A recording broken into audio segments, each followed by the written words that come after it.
ทีมงานมาเอาน้ำไปกวดน้ำประปาเกี่ยวกับน้ำเปื้อนน้ำเป็นสารเคมีน้ำที่จีนคาสิโนปล่อยลงน้ำคลอง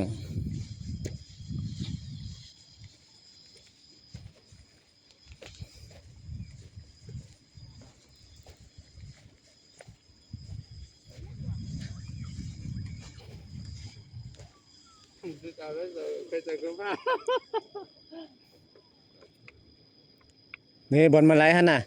เทิงฮะน่ะเขาเรียกเนาะบักกันเมน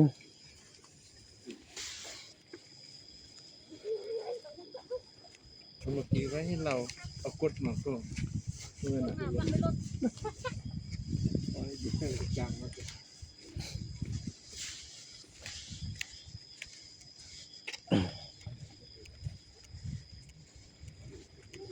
นี่เด้อันนี้ก็ได้เด้นี่นะ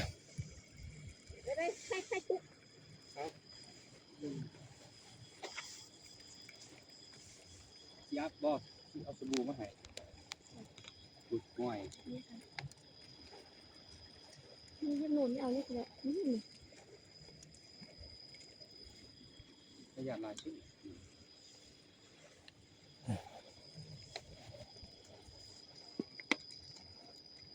เอาเต็มฮะน่ะ นี่ห้อยตายแล้ว อำพรเอาเต็มตุกเนี่ย เก่ง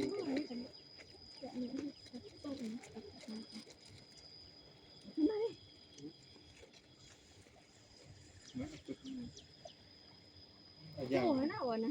แล้วค่อยลงวะเสือ กันนี้ยี่มันนี่เอาซื่อไม่ได้ลงกดน้ำ มาลงยืนลง